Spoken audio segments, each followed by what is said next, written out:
So I was reading some G.K. Chesterton the other day, and as I was sitting down, trying to figure out what in the world this guy was talking about, I realized something. He was giving an argument for the existence of God that I had never heard before, a kind of forgotten argument for the existence of God.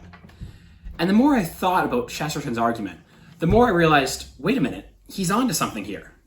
So in this video, I'm going to be summarizing G.K. Chesterton's forgotten argument for the existence of God, which I'm going to be calling the argument from progress. Now, G.K. Chesterton, for those of you who aren't aware, was an early 20th century British philosopher, playwright, journalist, novelist, poet, art critic, essayist, and all-around really smart guy who was widely considered to be one of the most influential writers of his time. He was also a Catholic convert who spent much of his early years as an agnostic before reasoning his way to Christianity, and who spent much of his later years defending his conversion. So in addition to all that other stuff, Chesterton was also a Catholic apologist of sorts. He was trying to convince people of the truth of the Catholic faith. And this argument for the existence of God that I'm going to talk about comes from about halfway through his book Orthodoxy, in a chapter called The Eternal Revolution. The first thing that needs to be said about this argument is that we shouldn't think of it as the complete case for God. You see, unlike, say, Thomas Aquinas and his 5 ways, Chesterton's argument doesn't leave us with airtight certainty in the existence of a being that has all the attributes we traditionally associate with God. You know, omnipotence, being all good, being all powerful, those kind of things. But Chesterton isn't trying to do that. For the most part, what he's trying to do with this argument is make people think. And he wants to show how a common assumption that many people have about the world presupposes the existence of God. It can only be true if there's something very much like God in the real world. And this common assumption is the idea of social progress, the reality of social progress. You see, in Chesterton's time, much like our own, it was common to hear people talking about the need to progress as a society. You heard people talking about how we need, as a society, to make things better, as Chesterton himself once summarized the view. The assumption underlying the calls for progress, it seems, was the idea that human society at one point in the past was really, really, really bad. And as the years went on, we were getting better and better. So it could truly be said that every day in general was better than the one that came before it. And it's our duty as humans to help that social progress, to help make society better after better after better. And look, Chesterton isn't going to necessarily argue that this idea of progress is wrong. After all, he would certainly say, and I would certainly agree with him, that we do have a duty to make society better. Even if sometimes that means changing the ways that things have been done in the past, which Chesterton was famously generally against. But Chesterton does see an inconsistency in the thought of many of the progressives of his time. Because, you see, many of the people in Chesterton's days arguing for the need to better society were atheists. And that's where the heart of the problem lies. Because when push comes to shove, we have to ask what it can mean to better society from an atheist worldview. Now, what I'm getting to here is the heart of Chesterton's argument. And as I've already talked about, the man was a master poet and philosopher, and I'm neither. So instead of me just paraphrasing what Chesterton was arguing and stripping his argument of all its meaning and rhetorical power at the same time, why don't I just give you the argument in his language? So here I'm going to quote from The Eternal Revolution. And I just want to make one quick note before I start.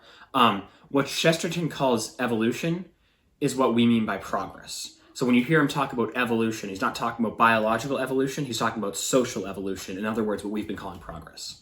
So here's the quote. "But what do we mean," he asks, "by making things better? Most modern talk on this matter is a mere argument in a circle. Evolution is only good if it produces good. Good is only good if it helps evolution. The elephant stands on the tortoise, and the tortoise on the elephant." In other words, if you're going to talk about making society better, you have to define what you mean by better. In other words, you have to have a standard of goodness. You see, progress ultimately is just a metaphor comparing history to physical travel. Saying we're making progress tells us we're moving, but it doesn't tell us whether or not we're moving in the right direction. In order to know if we are, we have to have a set destination in mind, a goal at which our progress is directed. That's why Chesterton says elsewhere that his preferred term is reform, not progress, because Reform implies there's something you're forming the thing you're forming to look like. Reform implies form, as he said. And form implies a goal. Unless our progress is directed at a standard of goodness, an idea of what is really the good for society, then it's not really progress. Now, you may be with me up to this point, but you might not still see what this has to do with God. And I wouldn't blame you. Perhaps another image from Chesterton might make this point more clear. Imagine you're trying to make a painting. Now, if you ever want to complete your painting, you have to have an idea in mind of what you're painting in the first place, from the get-go. And honestly, unless you're like a Bob Ross or something, you probably want to have the thing you're painting directly in front of you so that you can look up every once in a while and check to see how you're doing. Now, the worst thing you could do if you're trying to complete a painting is change your mind halfway through about what you're painting. You see, if I start painting a bird, and halfway through painting the bird, I decide, you know what, I'd rather paint a fish. Well, all of a sudden, I'm either going to have to start from square one, or I'm going to end up with a fish that has a beak and wings. And you don't want that. That's not a fish. In the same way, if you're trying to make a portrait of someone, a painting of someone's face, and every 5 seconds or so, the guy you're painting gets up and walks away, and a new person comes in, you're never going to complete the picture because every so often you're going to find yourself painting a totally different new person. You need to have a set subject that you're painting in order to complete a painting, in order to make progress in the painting. In the same way, if you're going to make progress in society, you need to have a set goal in mind of what the ideal society looks like, what the good for society is, in order to not change your mind halfway through and not make any progress. And if you're going to have an idea for the objective good of society, then you need to have an idea of what is objectively good. You can't have a social good if there isn't a good. And here we arrive at the point. To have progress, we must have an idea of goodness that we're aiming at. And in order to truly ground and make progress possible, that idea must be set in stone. It must be objective. But ideas are all held by mind. That's what ideas are. They're things that the mind can think about. But what kind of mind could ever hold the objective idea of goodness? Goodness itself, if you want to call it that.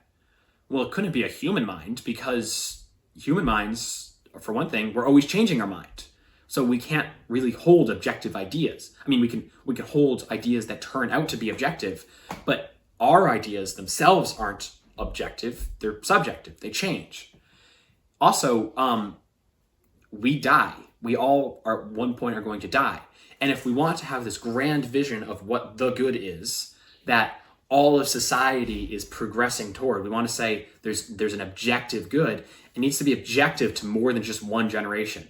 It has to be objective to all times and all places if we're going to really say that we're making progress as a society.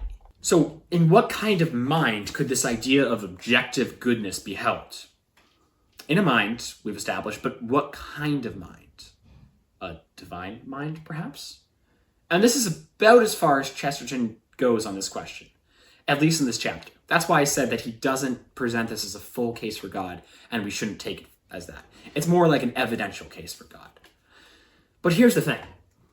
Even if Chesterton doesn't take his reasoning farther than this, I know someone who would. Thomas Aquinas.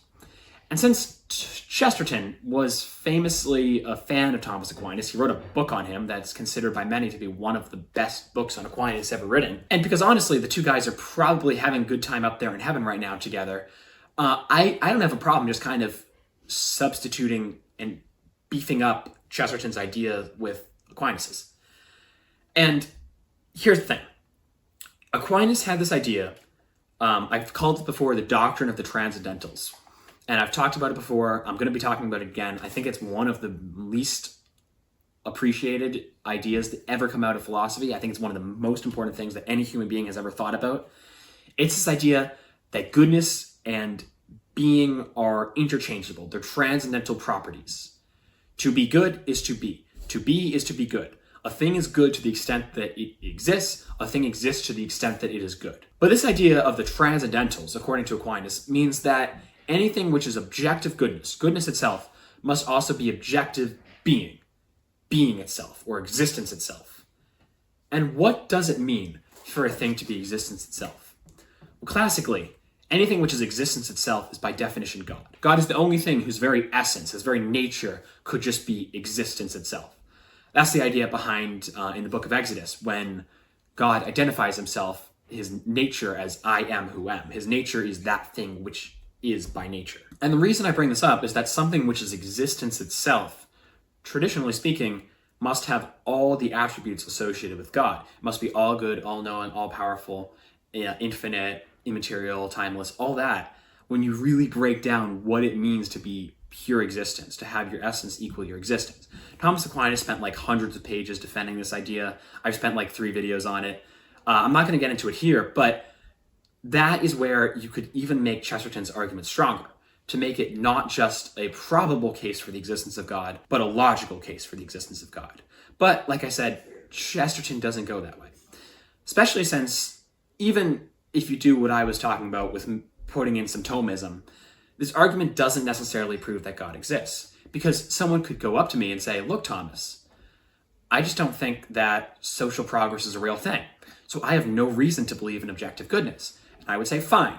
Yeah, you're right in saying that if you don't believe in social progress, then objective goodness doesn't necessarily follow from that. This argument that Chesterton made that I just presented doesn't follow.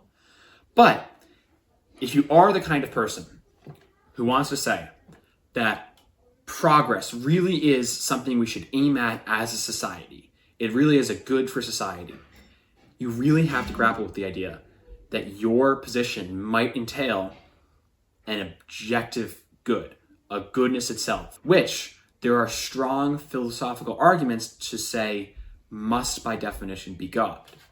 And look, maybe you see other problems with the argument I'm offering, and that's okay. Again, like I said, I only discovered this a couple days ago. So this is new to me too. I'm still kind of thinking it through. I haven't put as much thought into it as I have some of the other arguments for God, which I think are more strong. And yeah, maybe you think there's a problem with it. Then if you do, just put something in the comments suggesting that. And I'd be interested to see what you guys have to say. But whatever you think of this argument, I hope you'll consider liking this video and subscribing to this channel to make it possible for me to keep doing what I'm doing. And thank you, and God bless.